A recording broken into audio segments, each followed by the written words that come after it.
खैबर पख्तूनख्वा की निगरान हुकूमत पहले दिन से ही मुतनाज़ा रही है और निगरान काबीना कैसे बनी और किस जमात को किस बुनियाद पर क्या नुमाइंदगी दी गई ये अब राज नहीं रहा है। और काबीना के तमाम मेंबरान सियासी जलसों में शिरकत भी करते रहे हैं, ये इल्ज़ामात लगाए गए हैं। इलेक्शन कमीशन की जानिब से भी ये नोटिस लिया गया तो उसके बाद 25 रुकनी काबीना तहलील कर दी गई है। इसी पर हम बात करेंगे, हमारे नुमाइंदा मौजूद है आमिर जमील हमारे साथ मौजूद है। आमिर, बताइएगा इस्तीफ़ों की वजूहात क्या है, क्या ये इस्तीफ़े ज़बरदस्ती लिए गए हैं? देखिए, ये इलेक्शन कमीशन की जानिब से जब बाकायदा तौर पर निगरान वज़ीर आला को खत अरसाल किया गया है, जिसमें बाकायदा तौर पर बताया गया है कि जितने भी वज़रा और मुशीर और जितने भी कैबिनेट के मेंबरान हैं, वो अगर किसी भी सियासी पार्टी के साथ इन्वॉल्व हैं या उनकी उसमें मुलविस हैं, तो उनको फौरी तौर पर डी नोटिफाई किया जाए। जिस पर निगरान वज़ीर आला ने फौरी तौर पर एक्शन लेते हुए सिर्फ ऐसे बंदों को डी नोटिफाई नहीं करवाया, मतलब उनसे इस्तीफे नहीं मांगे, बल्कि तमाम की तमाम कैबिनेट से उन्होंने इस्तीफे मांग लिए। ये एक तकरीबन एक रोज कबल की ये बात है, जिसमें निगरान वज़ीर आला ने तमाम मुशीरों को और वज़रा को सीएम हाउस बुलाया। ये बताइएगा, ये फैसला कौमी असम्बली की तहलील से पहले किया गया या बाद में किया गया था ये फैसला? जी, मुझे दोबारा सवाल कर दीजिए। जी, मैं ये सवाल कर रही हूँ, कौमी असम्बली की तहलील से पहले ये फैसला किया गया या बाद में किया गया था तमाम अरकान से इस्तीफा लेने का? देखिए, कौमी असम्बली की तहलील से पहले जो है ये सारा इलेक्शन कमीशन की जानिब से तकरीबन 1 अगस्त से ये खत आया था और उसके बाद से ही ये सारा काम जो है वो शुरू हो गया था और कोशिश ये की जा रही थी कि तमाम जितने वज़रा थे और मुशीर थे उनको ये इस बात पर कन्विंस किया जा रहा था कि तमाम लोग इस्तीफा दे दें। जी आमिर, ये बताइए कि अब जब एक नई काबीना तश्कील दी जाएगी तो आपके ख्याल में इस काबीना में से कितने लोग वापस लिए जाएंगे? उसमें मेरा ख्याल है कुछ का तो शायद पोर्टफोलियो चेंज किया जाए, कुछ और किया जाए, कोई आपके पास इस तरह की क्लैरिटी है? जी बिल्कुल, इस या किस्म के नहीं लिया जाएगा?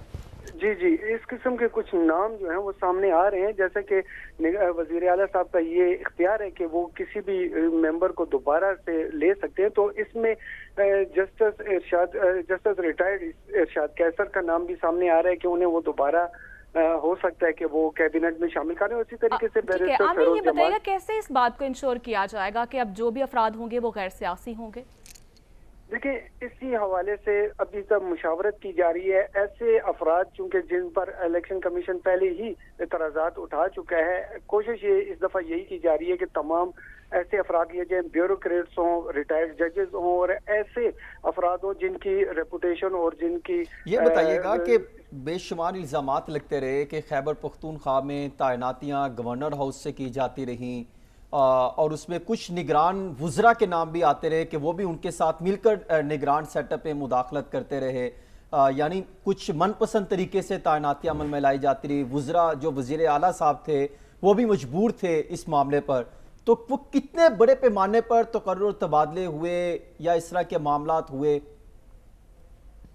बिल्कुल इसी किस्म की यही सूरत हाल थी, इसी वजह से इलेक्शन कमीशन की जानिब से नोटिस भी लिया गया और इसी हवाले से जो है निगरान वज़ीर आला को खत भी भेजा गया। यही अफवाहें थी, यही बातें थी जिसकी वजह से तमाम की तमाम काबीना को तब्दील किया गया है और अब यही कोशिश की जा रही है कि ऐसे अफराद को सामने लाया जाए जिन पर किसी किस्म का कोई सवाल ना उठ सके और ऐसे अफराद खास तौर पर कब तक ये काबीना प्रॉबेबली बनेगी आपके ख्याल में? अब देखिए, मुशावरत का सिलसिला वो कल से ही शुरू हो चुका था और उम्मीद ये की जा रही है कि मंगल के दिन तक, क्योंकि आज भी हफ्ते का दिन है और कल और परसों जो है वो छुट्टी आ रही है, तो उम्मीद ये है कि मंगल को जो है ये तमाम काबीना जो है वो।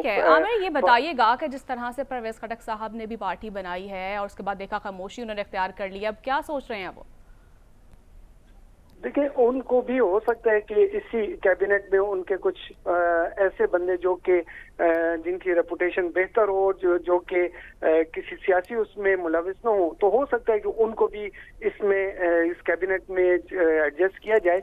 लेकिन फिर तो वो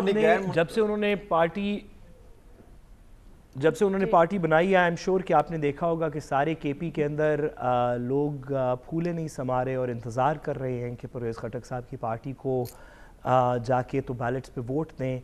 क्या ये बात दुरुस्त है कि वो सिर्फ अपना हिस्सा इसमें से नहीं ले, मतलब उनका हिस्सा सिर्फ इंटरिम कैबिनेट में नहीं है बल्कि आइंदा की केपी की गवर्नमेंट में भी है? क्या आपके ख्याल में अवाम का यही सेंटिमेंट है? देखिए, उन्होंने वाज़े तौर पर ऐसे लोग जो कि अपने हलकों में जीत चुके थे और उनका अच्छा खासा असर रसूख था, वो उनके साथ शामिल है। तो हो सकता है कि अगले जो इलेक्शन होंगे उनमें लाजमन, जैसे उन्होंने महमूद खान उनकी पार्टी में है, परवेज खटक खुद है, और इसी तरीके से और जो मेंबरान हैं उनका अपने इलाके में काफी असर और रसूख है, और वो अब इस किसी भी पार्टी से खड़े हों तो वो उनके जीतने के इम्कानात ज्यादा होते हैं। अब चूंकि खैबर पख्तूनख्वा में ठीक है, असर रसूख देखा गया। बहुत शुक्रिया आमिर जमील आपका।